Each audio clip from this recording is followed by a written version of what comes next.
നമ്മളിപ്പോൾ ഉള്ളത് independence സ്ക്വയറിലാണ്. Independence square എന്ന് പറഞ്ഞാൽ വിയറ്റ്നാമിന് ഇൻഡിപെൻഡൻസ് ഡിക്ലെയർ ചെയ്ത സ്ഥലമാണ്. അപ്പം ഇവിടെ ഉള്ളതെന്ന് പറഞ്ഞാൽ ഹോച്ചിമിൻ്റെ എംബാം ചെയ്ത ബോഡി, മമ്മിഫൈഡ് സ്റ്റേറ്റിൽ എംബാം ചെയ്ത ബോഡിയാണുള്ളത്. ഇത് ആക്ച്വലി ഇവർ ഏറ്റവും ദാരിദ്ര്യപ്പെട്ട അവസ്ഥയിൽ പോലും 3 മാസത്തോളം അടച്ചിട്ട് മോസ്കോയിൽ കൊണ്ടുപോയി എംബാം ചെയ്ത് തിരിച്ചു കൊണ്ടുവരുമായിരുന്നു എന്നാണ് പറയപ്പെടുന്നത്. ഇപ്പോഴും ഒരു വർഷത്തിൽ ഒരു 1.5 മന്ത്സ് ഇപ്പോൾ ഇവിടെ തന്നെ ആവശ്യത്തിന് ലൈക്ക് ഒരു ഇതുണ്ടല്ലോ, ഇവർക്കിപ്പോൾ അതിനുള്ള എക്കോണമി ഉള്ളതുകൊണ്ട് ഇവരിവിടെ വെച്ച് തന്നെ എംബാം ചെയ്യും ആളെ. അങ്ങനെ എല്ലാ വർഷവും പ്രിസർവ് ചെയ്തിട്ട് വെക്കുന്നതാണ്. അപ്പം ഇൻഡിപെൻഡൻസ് കിട്ടുന്നതിന് ഒരു 6 or 7 years before Ho Chi Minh pass ചെയ്തു. ആൻഡ് ഇങ്ങനെ ഒരു ഇതല്ല ഹോച്ചിമിൻ ആഗ്രഹിച്ചിരുന്നത്.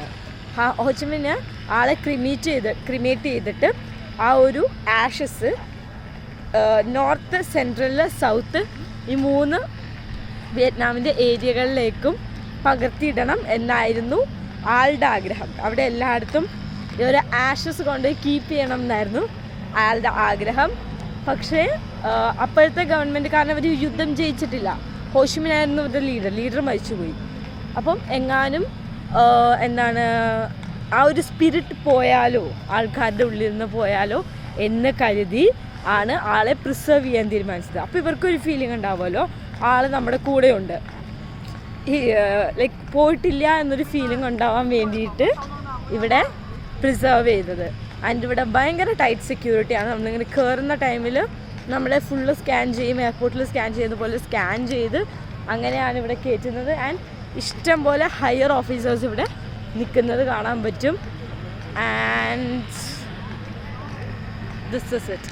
ഇതിൻ്റെ അകത്താണ് ഹോച്ചിമിനെ എംബാം ചെയ്ത് വെച്ചിരിക്കുന്നത്. ആൻഡ് ഇതിൻ്റെ പുറകിൽ you can see a flag, and that's the flag of Vietnam. അപ്പോൾ ഞങ്ങൾ ഇതിലേ ഒന്നൊക്കെ നടക്കുവാണ്, കാരണം ഈ ഒരു ഏരിയ കംപ്ലീറ്റ് ഉണ്ട്.